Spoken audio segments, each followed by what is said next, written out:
Hola, ¿cómo estás? Kita bertemu lagi di program belajar bahasa Spanyol dari nol kecil bersama Pak Miguel Bonito. Dan mari kita langsung ke pembahasan pelajaran kita untuk kali ini. Vamos. Topik kita atau pelajaran kita adalah mengenai kata ganti orang sebagai subjek setelah kata depan. Ya. Kata ganti orang sebagai subjek tentu kita sudah mulai tahu ya. Yang dimaksudkan saya, dia, kamu, mereka, kami, dan seterusnya. Dan itu kata ganti orang sebagai subjek itu ada di sini nih. Ya, listnya ada kan? Yo, tú, usted, él, ella, nosotros, nosotras, vosotros, vosotras, ustedes, ellos, dan ellas. Ini lengkap ya. Yo, saya, tu, kamu, usted, anda, el, dia laki-laki, ella, dia perempuan, dan seterusnya ya. Nah, kemudian yang dimaksud di sini adalah bagaimana bentuk kata ganti orang sebagai subjek ini, yaitu ini kalau didahului oleh suatu kata depan atau preposition dalam bahasa Inggrisnya atau preposition dalam bahasa Spanyolnya. Nah, beberapa kata depan itu contohnya di sini nih, kata depan atau preposition ya, preposition. Misalnya kata dalam bahasa Spanyol para itu kan untuk. Saya untuk kamu, untuk saya, untuk mereka, untuk Anda dan seterusnya. Nih, para. Con artinya dengan mereka, dengan kami, dengan kamu, dengan saya, dengan dia, dan sebagainya. Itu con. Berikutnya ada kata sin, yaitu tanpa, without dalam bahasa Inggris. Tanpa kamu, tanpa mereka, tanpa saya, tanpa dia, dan seterusnya. Cerca de, ini artinya dekat dari. Dekat dari saya, dekat dari mereka, dan sebagainya.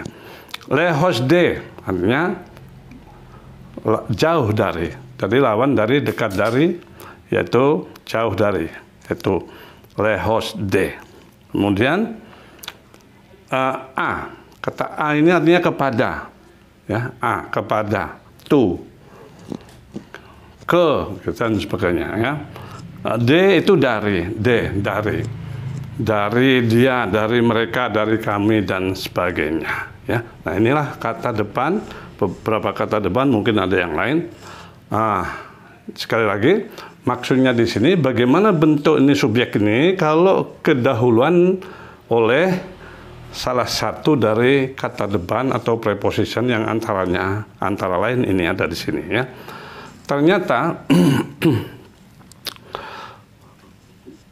kata yo, subjeknya yo ini kalau kedahuluan oleh satu kata depan yang ada sini, itu kan tayonya nanti berubah menjadi bentuknya menjadi mi. Tapi dilihat sini mi ini i-nya yang ada aksennya ya. Karena ada mi yang tidak ada aksennya.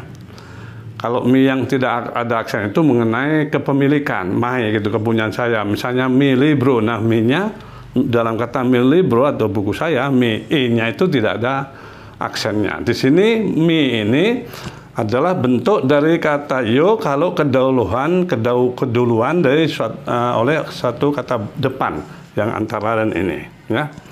Dan untuk bentuk tu ini yang kamu kalau keduluan oleh suatu kata depan, maka kata tu ini akan berubah menjadi ti ya, ti. Itu kalau tu keduluan salah satu kata depan. Nah, sedang yang lainnya usted, el, ella, nosotros, dan seterusnya ini bentuk-bentuk subjek yang lainnya ini walaupun keduluan dengan kata depan, mereka bentuknya tidak akan berubah. Jadi bentuknya sama, tidak berubah yang lain ini. Jadi kalau gitu yang berubah hanya bentuk yo dan bentuk tu. Ya. Jadi yo menjadi mi dan tu menjadi t. Nah, Kita lihat dalam contoh-contohnya ya. Ini bisa kita hapus, tapi ini jangan dulu supaya lebih jelas Anda melihatnya, membandingkan contoh dan penjelasannya ini. Oke, contohnya dengan pengetahuan ini kita bisa misalnya mengatakan ya, misalnya begini, kopinya. Ya, ini misalnya bicara masalah apa namanya makanan, minuman gitu ya. Kopinya untuk kamu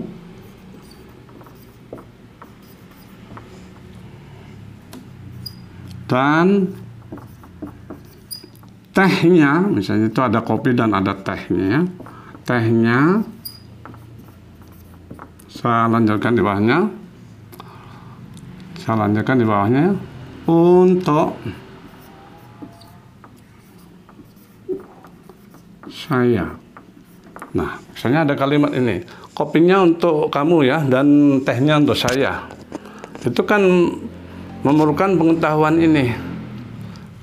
Karena ini ada kata depan untuk ya. Jadi kita lihat coba bagaimana bahasa Spanyolnya nih. Kopinya, the cafe itu el cafe. Tuh, cafe ini bisa berarti kopi yang kita minum, tapi juga bisa berarti tuh apa namanya kedai kopi atau warung kopi ya, atau kafe yang kafe itu ya, itu kafe.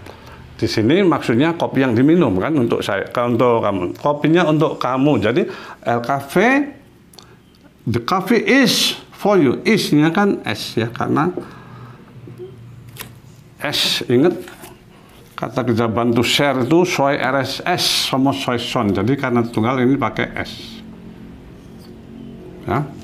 El cafe, the coffee is for you gitu kan. Untuk ini kan ini para.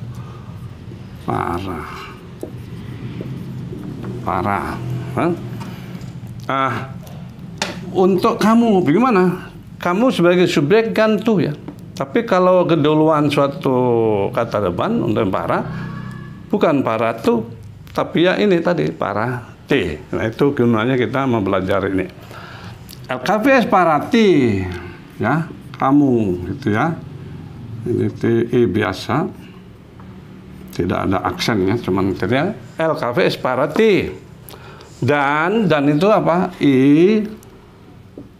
Ya, Y sendirian dibaca I kan, dan artinya dan N ya.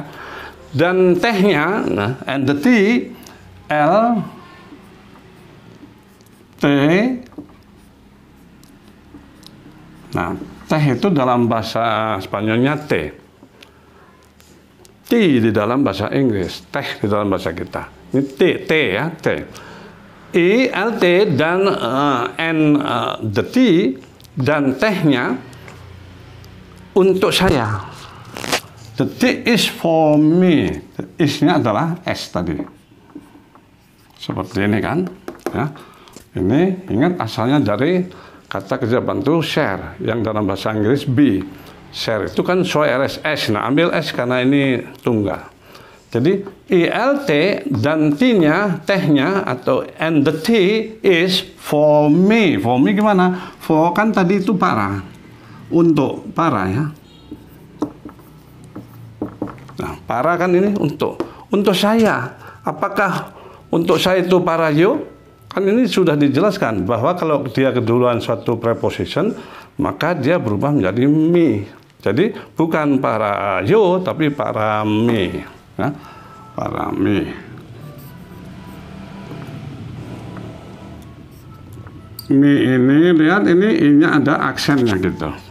Sebab ada kata me yang tidak pakai aksen, itu yang artinya dalam bahasa Inggrisnya my, gitu ya, my book, my libro, itu I-nya tidak ada aksennya. Tapi ini me dengan I-nya ada aksennya. Itu apa katanya? Itu saya. Yaitu karena kedahuluan suatu kata depan. Salah satunya parami, bukan parayu. Jadi udah bisa nih, kopinya untuk kamu dan tehnya untuk saya. El cafe es para ti, el té es para mí. Jadi jelas karena kita sudah belajar. Tidak mengatakan para tu, tapi para ti. Dan tidak juga mengatakan para yo, tapi para mí. Ya, inilah kegunaan kalau kita belajar dengan benar. Oke, itu salah satunya kalimat yang cukup panjang dan bisa kita buat karena kita sudah mempelajari ilmunya ini. Dan vocabnya juga ada. Ingat, cafe ini kopi, bisa berarti kopi yang diminum, tapi bisa juga itu warung kopi, ya, kedai kopi atau ya tempat orang minum-minum kopi dan sebagainya, itu cafe. Teh ini tea dalam bahasa Inggris, teh dalam bahasa Indonesia. Oke. Para ti, para mi, kita sudah mengatakannya dengan benar. Contoh yang lain ya bisa. Tapi sebelum contoh yang lain, saya ingin kita berkonsentrasi. Ini kan ada para, ini untuk. Ini ada kon dengan, ya. Yang lain sin, tanpa dan sebagainya. Perhatikan untuk kon ini yang artinya dengan atau with. Khusus untuk kon, kata yang artinya dengan ini, misalnya mengatakan dengan Anda, ya, kon usted, nggak ada perubahan, ya kan, bentuknya sama, tidak berubah. Dengan mereka nanti kon ellos, dengan kami, ya, kon nosotros dan seterusnya.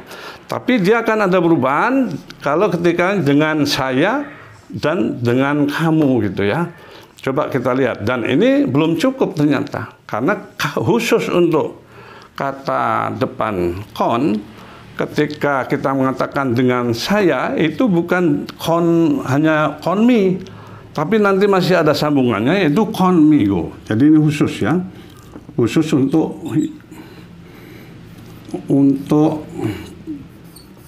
dengan saya. Begitu juga konmigo. Ya, konmigo.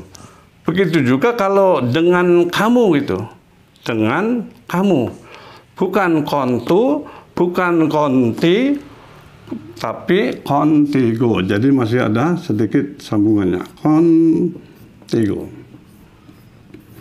Nah, ini ada pengecualian untuk kata depan kon, dan ini hanya berlaku kata depan kon dengan saya dan kamu. Dengan saya gitu, bukan konyo, bukan konmi, tapi konmigo. Kalau dengan kamu, bukan kontu, bukan konti, tapi kontigo. Sedangkan yang lain akan sama saja. Con usted, con ellos, con nosotros, itu tidak berubah. Jadi ini pengetahuan kita mengenai salah satu kata depan kon yang kalau mendahului kata yo atau tu, dia berubahnya seolah-olah dua kali, ya. Karena untuk yang lain hanya yo menjadi mi dan tu menjadi ti, tapi untuk kon, yo itu menjadi konmigo. Di depan tu maka menjadi kontigo, gitu ya. Alright. Saya teruskan, misalnya ini tadi kon ini bisa, misalnya contohnya begini kalimatnya.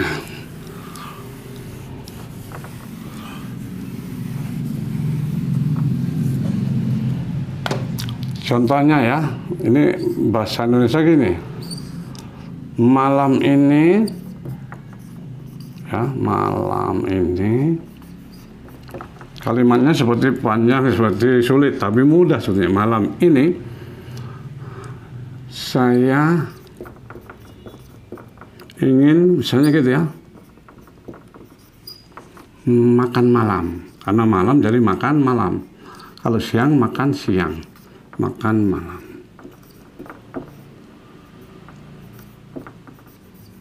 Makan malam, misalnya dengan kamu, ya, dengan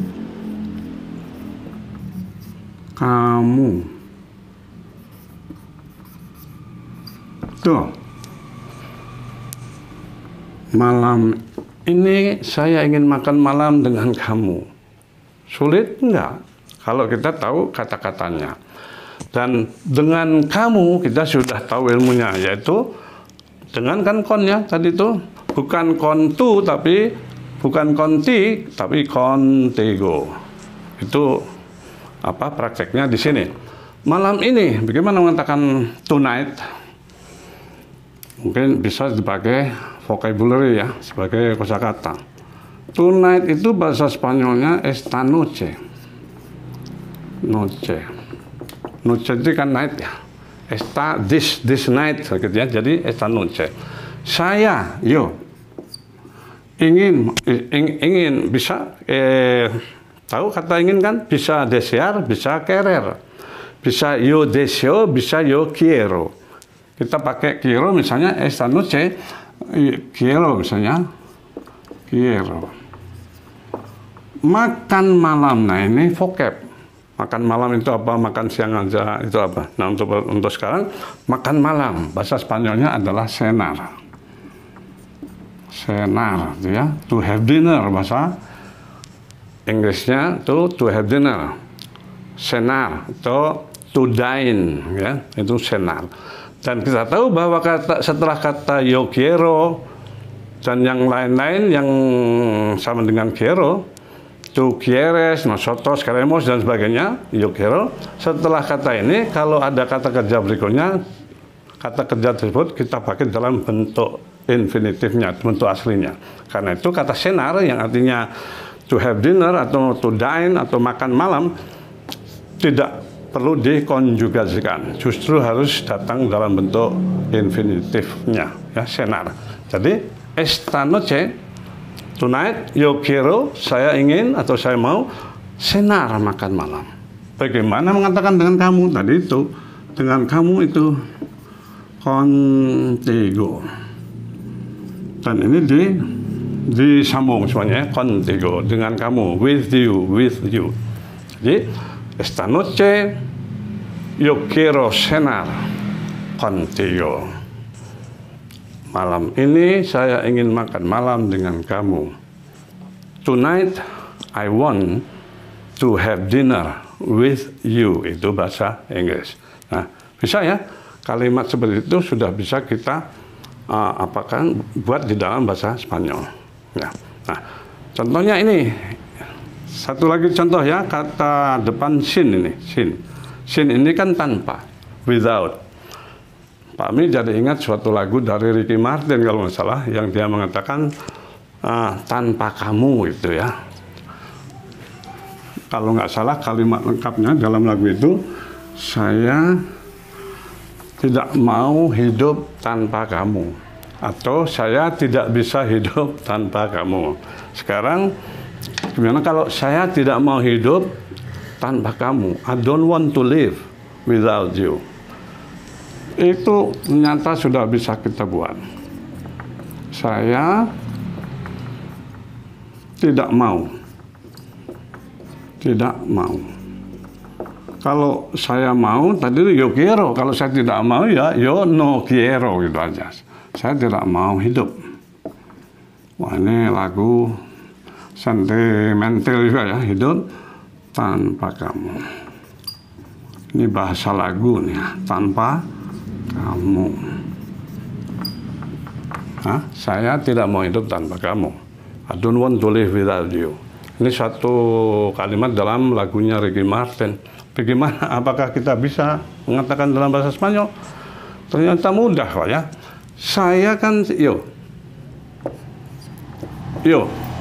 tidak mau. Kalau mau quiero, kalau tidak mau ya pakai no kan, no quiero, no quiero. Setelah lagi setelah kata quiero atau no quiero, kalau datang satu kata kerja, dia datangnya atau digunakannya dalam bentuk infinitifnya. Jadi yo no quiero apa? Hidup. Kata hidup itu apa dalam bahasa Spanyol kan? Udah dulu, vivir. Vivir itu bisa berarti hidup atau tinggal. Saya tinggal di Meksiko itu pakai vivir. Saya ingin hidup 1000 tahun itu pakai vivir juga ya. Jadi Kata hidup atau tinggal adalah bibir. Ini hidup. Pasti kita sudah pernah dengar itu kata-kata seruan itu, viva, viva, ya, viva Indonesia, viva Persib, viva Persebaya dan sebagainya. Dari kata bibir. Yo no quiero vivir tanpa kamu, tanpa tadi apa? Kon. Dan ingat untuk kata depan kon memang ada pengecualian lagi, yaitu bukan kon tanpa kamu itu bukan kontu, bukan konti, tapi kontigo yang ada sedikit pengecualian untuk kon ini ya. Jadi tanpa kamu adalah kontigo. Itu kontigo ya. Saya tidak mau hidup tanpa kamu. Yo no quiero vivir contigo. No quiero vivir contigo. Sinti. Sorry. Maaf ya. Tetap. Sorry. Ini mah sebaliknya. Maaf ya. Kalimatnya itu tanpa kamu. Tanpa itu sin. Dan sin ini kalau mendahului yo atau tu nanti ini kan hasilnya. Untuk tanpa kamu, sin, kamu tuh ini menjadi ti. Jadi sinti yang sorry ya. Sin. Tapi ini dipisah. Sinti. Bukan contigo. Contigo malah dengan kamu. Yo no quiero vivir sinti. Ini kan bahasa ini sentimental gitu ya. Bahwa dia tidak mau hidup tanpa kamu gitu katanya. Yo no quiero vivir sin ti. Saya tidak mau hidup tanpa kamu. Wah, sangat romantis. Oke, nah inilah pelajaran untuk kali ini mengenai bentuk-bentuk subjek ini, bentuk-bentuk kata ganti orang sebagai subjek kalau didahului suatu preposition ya, suatu kata depan atau preposition. Sama semuanya itu tidak berubah ya dari usted, l dan sebagainya kecuali untuk yo dan tu akan berubah menjadi mi, yo menjadi mi dan tu menjadi ti. Dan itu pun kalau prepositionnya itu kon ya maka berubahnya seolah-olah 2 kali karena untuk kon kalau yo didahului dengan kon begitu juga tu maka yo-nya menjadi conmigo dan tu-nya menjadi contigo, yaitu conmigo dengan saya, contigo dengan kamu. Kalau tadi ini bahasa lagunya tanpa kamu, sinti, karena tanpa itu sin ya, without. Karena kedua sin, maka tu-nya menjadi ti, sinti bukan sintu. Oke, nah mudah-mudahan dapat diikuti dan dipahami. Dan seperti biasanya kalau dianggap bermanfaat, tolong di like. Dan bagi yang belum subscribe, tolong juga di subscribe ya. Dan ingat, subscribe itu tidak memerlukan biaya. Subscribe hanya untuk mempermudah kita mengakses kembali channel atau program yang kita subscribe tadi. Nah, akhirnya kami ucapkan terima kasih. Sampai nanti. Gracias y hasta luego.